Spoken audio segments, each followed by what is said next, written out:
जय हिंद दोस्तों, मेरे चैनल डिफेंस डिस्कशन में आप सभी का स्वागत है। एक नया नाम दिया है, तेवर और क्लेवर वही पुराने रहेंगे। एक बड़ा अहम मुद्दा है जिसपे मुझे बात करनी है। दरअसल चीन विदेश मंत्रालय के प्रवक्ता की तरफ से ये कहा गया कि हम ईरान और पाकिस्तान के बीच मध्यस्थता करा रहे हैं ताकि जो तनाव है उसे कम किया जा सके। चीन के रोल को हम समझने की कोशिश करेंगे और भारत ईरान के रिश्तों को भी समझने की हम कोशिश करेंगे। बेहद खास मेहमान आज हमारे साथ जुड़ चुके हैं। संजीव श्रीवास्तव जी हैं, विदेश मामलों के जानकार हैं। बहुत बहुत शुक्रिया संजीव जी, थैंक यू समय देने के लिए। धन्यवाद Rajesh ji, thank you very much आपके शो में मुझे फिर से इनवाइट करने के लिए। सर जय हिंद। साथी में आपको संजीव जी, बड़ा अहम पॉइंट है। आज जब चीन के विदेश मंत्रालय के प्रवक्ता का बयान मैं पढ़ रहा था तो मुझे लगा कि इस पे बात होनी चाहिए। जिस प्रकार से ईरान ने पाकिस्तान पर एयर स्ट्राइक की, फिर पाकिस्तान ने ईरान के ऊपर एयर स्ट्राइक की, पहले तो ऐसा लगा कि ये तनाव बढ़ सकता है, फिर ऐसा भी लगा कि नूरा कुश्ती हो रही है। लेकिन अब जो है चीन बीच में आता है और कहता है कि हम मध्यस्थता करा रहे हैं और चाहते हैं कि दोनों देश जो हैं शांतिपूर्वक रहें। और किस प्रकार से जो यहाँ पर चीन का रोल है उसे हम देखें। जय हिंद राजेश जी। देखिए राजेश जी, चाइना एक ऐसा राष्ट्र है जो कि बेहद सेल्फ सेंट्रिक व्यवहार करता है, हम ये जानते हैं। और चाइना अपने सेल्फ इंटरेस्ट को सर्वोपरि रखता है। सेल्फ इंटरेस्ट के आधार पर ही, सेल्फ सेंट्रिक होकर के ही वो अपनी विदेश नीति को संचालित करता है। और वर्तमान समय में ये बिल्कुल स्पष्ट रूप से दिखता है कि चाइना मिडिल ईस्ट रीजन में अपने प्रभाव को बढ़ाने की कोशिश कर रहा है।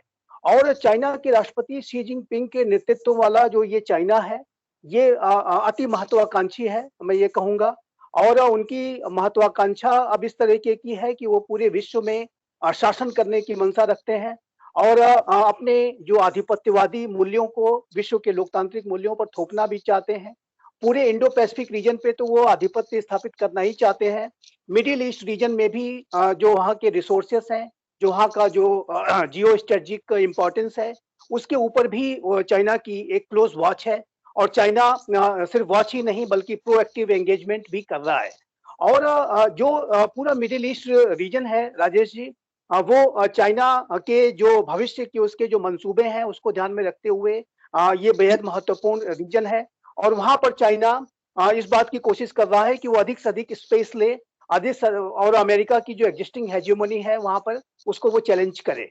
और चाइना ये कार्य स्वयं से भी कर रहा है, वो रशिया के साथ मिलकर के भी कई इनिशिएटिव ले सकता है। तो अभी वर्तमान समय में जो पूरे मिडिल ईस्ट रीजन में जो एक अस्थिर स्थितियां दिख रही हैं, उसको चाइना एक्सप्लॉइट करने की कोशिश कर रहा है अपने प्रभाव को बढ़ाने के लिए। और आपने देखा था कि किस तरीके से चाइना ने यहाँ तक अपनी प्रस्ताव को दे डाला था जब ये इजराइल हमास का युद्ध शुरू भी नहीं हुआ था। तो उस समय ही चाइना ने ये कहा था कि वो इजराइल और पैलेस्टाइन के बीच में मध्यस्थता करना चाहता है। अभी उसने चाइना का ये भी दावा रहता है कि जो ईरान और सऊदी अरेबिया के बीच में जो डिप्लोमेटिक टाइज ब्रोक ऑफ हो गई थी, उसको रिस्टोर कराने में चाइना ने अपनी भूमिका निभाई है। तो चाइना, हालांकि मैं ये कहूंगा कि वो जो टॉक्स थी वो पहले भी चल रही थी और चाइना ने बिल्कुल लास्ट स्टेज में जरूर एक बीजिंग में मीटिंग कराई जिसकी वजह से ये डिप्लोमेटिक टाइज रिस्टोर हो गई। लेकिन चाइना का ये दावा रहता है कि उसने एक बहुत बड़ी भूमिका निभाई है। तो चाइना की जो मंशा है वो मिडिल ईस्ट रीजन में अपने प्रभाव को बढ़ाने की है, अपने स्ट्रेटेजिक इन्फ्लुएंस को, अपने इकोनॉमिक इन्फ्लुएंस को। और इकोनॉमिक इन्फ्लुएंस को बढ़ाने की मंशा के तहत वो अपने BRI के तहत, जो कि एक औपनिवेशिक प्रोग्राम है, वो लगातार अपने प्रेजेंस को, अपने इन्फ्लुएंस को बढ़ाता जा रहा है। डेप्थ ट्रैप डिप्लोमेसी कंडक्ट कर रहा है, प्रीडेटरी इकोनॉमिक्स कंडक्ट कर रहा है। तो ये चाइना की जो मंशाएं हैं बहुत स्पष्ट हैं कि चाइना मिडिल ईस्ट रीजन में अपने प्रभाव को बढ़ाने की मंशा के तहत वो इस तरीके के प्रपोजल दे रहा है कि वो जो जी संजीव, जो चीज मैं समझना चाहूं आपसे कि पाकिस्तान कभी चीन की गोद में होता है, कभी ऐसा लगता है अमेरिका की गोद में है, और ईरान सीधे तौर पर इस वक्त रूस और चीन का बहुत करीबी है। किस प्रकार से ईरान और पाकिस्तान के संबंधों को हम देख सकते हैं, और क्या वाकई में ईरान को मुहरा बनाकर जो है अमेरिका को भी एंगेज करने की कोशिश ये दोनों सुपर पावर कर रही है? क्या ऐसे भी देखा जाए चीजों को? देखिए राजेश जी, जहाँ तक ईरान और पाकिस्तान के संबंधों का प्रश्न है, अभी जी। हाल का जो घटनाक्रम हुआ है, उसे मेरे असेसमेंट के मुताबिक वो एक नूरा कुश्ती जिसको जिसको मैं कहूँगा, एक जी। ऐसी जो जंग, जिससे कि वो दोनों एक फ्रेंडली जो फाइट जिसको कहते हैं, वो मैं इसको ऐसे इस तौर से देखता हूँ। इसका कारण बहुत स्पष्ट है कि जी। ईरान ने इस तरीके के जो हमले को उसने जो किया पाकिस्तान के ऊपर, तो ये और सिर्फ पाकिस्तान के ऊपर ही वो उसने हमला नहीं किया, उसने सिर्फ सीरिया के ऊपर और इराक के ऊपर भी ये जो अटैक्स किए, मिसाइल अटैक्स, और इसके माध्यम से ईरान दो मैसेजेस मेरे असेसमेंट के मुताबिक वो देने की कोशिश कर रहा था। पहला तो ये कि वो उसको अगर कोई चैलेंज करने की कोशिश करेगा, उसे कोई अगर कोई भी स्टेट या नॉन स्टेट एक्टर, चाहे वो इज़राइल हो, अमेरिका हो, या इस्लामिक स्टेट हो, या जैश अल आदल हो, या कोई अन्य इस तरह का नॉन स्टेट एक्टर हो, तो यदि वो ईरान को चैलेंज करने की कोशिश करेगा, तो ईरान के पास भी वो कैपेबिलिटी, जो रिसोर्सेस हैं, कि जिसको के माध्यम से वो कार्रवाइयां कर सकता है। तो ये पहला मैसेज तो ये ईरान देने की कोशिश कर रहा था, लेकिन वो जो डायरेक्ट कोई इसने ईरान ने बहुत ही कैलकुलेटेड तरीके से, बहुत ही स्ट्रेटजिक तरीके से ये जो हमले किए, वो ऐसी जगह पे किए कि जिसकी की कॉस्ट ज्यादा ईरान को नहीं थी। जैसे कि अभी आप देखिए, तो उन्होंने पाकिस्तान का जो टारगेट चुना, वो एक जी। लो कॉस्ट टारगेट था, और उसे पता था कि पाकिस्तान उसका कोई ज्यादा बड़ा रिस्पॉन्स नहीं करेगा। यदि उसने ईरान ने कोई हमला इसराइल पर कर दिया होता, या सीधा सीधा यूनाइटेड स्टेट्स के ऊपर कोई अगर इस तरह का हमला होता, तो उसकी बहुत बड़ी कॉस्ट ईरान को चुकानी पड़ती, और ईरान को बहुत बड़ा खमियाजा उसका भुगतना पड़ता। तो ईरान ने एक लो कॉस्ट ऑप्शन चुना, और उसने जो ऐसे टारगेट्स चुने जिसमें कि वो मैसेज भी दे पाया कि वो उसने कुर्दिस्तान के, जो इराक का जो कुर्दिस्तान के इरबिल के पास उसने मोसाद को हिट किया है, फिर इस्लामिक स्टेट को हिट किया है, फिर वो जैसे अदल को हिट किया है। तो ये जो जो टारगेट्स ईरान ने चुने हैं, उसके जी। पीछे उसका ये भी कारण था कि उसने एक लो कॉस्ट टारगेट चुना, और इसका मैसेज वो अमेरिका और इसराइल को देने की कोशिश कर रहा था, कि यदि ईरान को, और ईरान के जो प्रॉक्सीज हैं, जो हूती हैं, हिजबुल्लाह है, उसको जी। यदि अमेरिका ज्यादा टारगेट करने की कोशिश करेगा, तो ईरान के पास भी कैपेबिलिटीज हैं कि वो भी उस रिस्पॉन्ड कर सकता है। तो ये एक स्ट्रेटेजिक मैसेजिंग के तहत ये जो बहुत ही लो कॉस्ट ऑप्शन वाले जो टारगेट्स हैं, ये चुने गए, ये और जिसके चुने के जाते हैं, माध्यम से लेकिन ईरान मैं ने एक मैसेज देने की कोशिश की। जी। भारत के लिहाज से भी समझना चाहूंगा चीजों को। जिस प्रकार से विदेश मंत्री एस जयशंकर ईरान में थे, और उसी वक्त जो है पाकिस्तान के ऊपर अटैक हो जाता है, मुझे नहीं लगता कि दोनों चीजों के बीच कोई कोऑर्डिनेशन हो सकता है। लेकिन चीन की ईरान के अंदर बढ़ती भूमिका, भारत और ईरान के रिश्ते, इसे हम किस लिहाज से देखें? ये भी एक बड़ी चुनौती भारत के लिए। जी, एक बात मैं राजेश जी अपनी पिछली बात में और भी ऐड करना चाहूँगा, कि जहाँ तक पाकिस्तान का जो प्रश्न है, पाकिस्तान इस तरीके का जो उसके ऊपर ईरान ने हमला किया है, तो वो यूनाइटेड स्टेट्स ऑफ अमेरिका से ये पोस्चरिंग कर सकता है कि अब उसके ऊपर एक बड़ा खतरा आ गया है। इसकी वजह से पाकिस्तान को यूनाइटेड स्टेट्स ऑफ अमेरिका को और अधिक मदद देनी चाहिए, मिलिट्री एड वगैरह देना चाहिए, उसको सपोर्ट करना चाहिए। एक पाकिस्तान इसको एक्सप्लॉइट करने की कोशिश कर सकता है।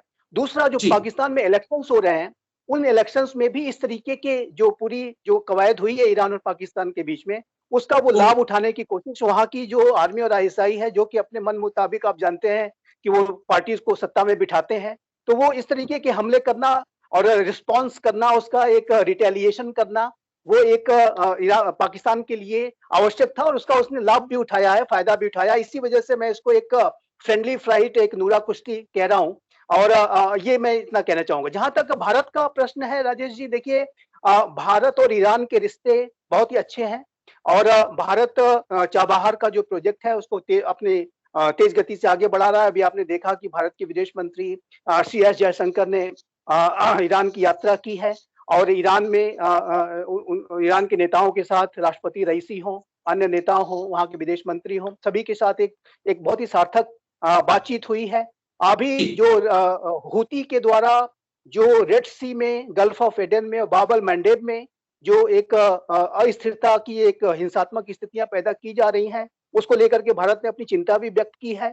लेकिन जहां तक भारत का स्टैंड है, भारत आप जानते हैं कि स्ट्रेटेजिक ऑटोनॉमी पे चलता है। अभी आप देखिए तो यूनाइटेड स्टेट्स ऑफ अमेरिका के नेतृत्व में 20 राष्ट्रों ने एक ऑपरेशन प्रॉस्पेरिटी गार्जियन जैसा एक कोalition बनाया है, जिसमें कि भारत शामिल नहीं है। और भारत ने अपनी स्वयं की इनिशिएटिव को लेते हुए अरेबियन सी में अपने वॉरशिप्स तैनात किए हैं। लेकिन भारत इस पूरे इनिशिएटिव में शामिल इसीलिए नहीं हुआ ताकि ईरान को कोई गलत मैसेज ना जाए, और भारत अपनी स्ट्रेटेजिक ऑटोनॉमी के तहत जो है फ्रीडम ऑफ नेविगेशन और जो मैरीटाइम सिक्योरिटी है उसको इंश्योर करने के लिए अपनी अपनी भूमिका भी निभा रहा है। भारत के विदेश मंत्री ने स्वयं कहा कि जहां तक टेररिज्म का प्रश्न है, ईरान में ही कहा, ईरान के जो ज्वाइंट प्रेस कॉन्फ्रेंस में ही उन्होंने कहा कि ये जो भारत है वो आतंकवाद के प्रति अनकॉम्प्रोमाइजिंग और जीरो टॉलरेंस का अप्रोच रखता है। तो ये भारत का जो स्टैंड है बहुत ही क्लियर है कि भारत ईरान के साथ अपने संबंधों को भी बनाए रखना चाहता है। लेकिन जहां तक आतंकवाद का प्रश्न है, तो आतंकवाद के संदर्भ में भारत का जो अप्रोच है वो अनकॉम्प्रोमाइजिंग है, जीरो टॉलरेंस का अप्रोच है। और यहाँ पे मैसेज बहुत क्लियर भी था ईरान को भी और पाकिस्तान को भी, क्योंकि भारत ऑफिशियल लेवल पे तो ये ईरान के संदर्भ में नहीं हम कहते हैं इस बात को, लेकिन हम जानते हैं कि ईरान भी जो है उसके जो आतंकवादी संगठनों के साथ गहरे संबंध हैं, वो जो हिजबुल्लाह हो, हूती हो, हमास हो, ईरानियन प्रॉक्सीज हैं ये सभी, और ईरान आतंकवाद का सहारा लेकर के वो अपने मंसूबों को हासिल करता है। पाकिस्तान तो के बारे में तो हम स्पष्ट रूप से उसकी कड़ी से कड़ी आलोचना करते हैं। तो ये भारत और ईरान के संबंधों में मुझे लगता है कि राजेश जी ये कोई तनाव नहीं आएगा। चाइना जरूर अपना प्रभाव बढ़ाने की कोशिश कर रहा है।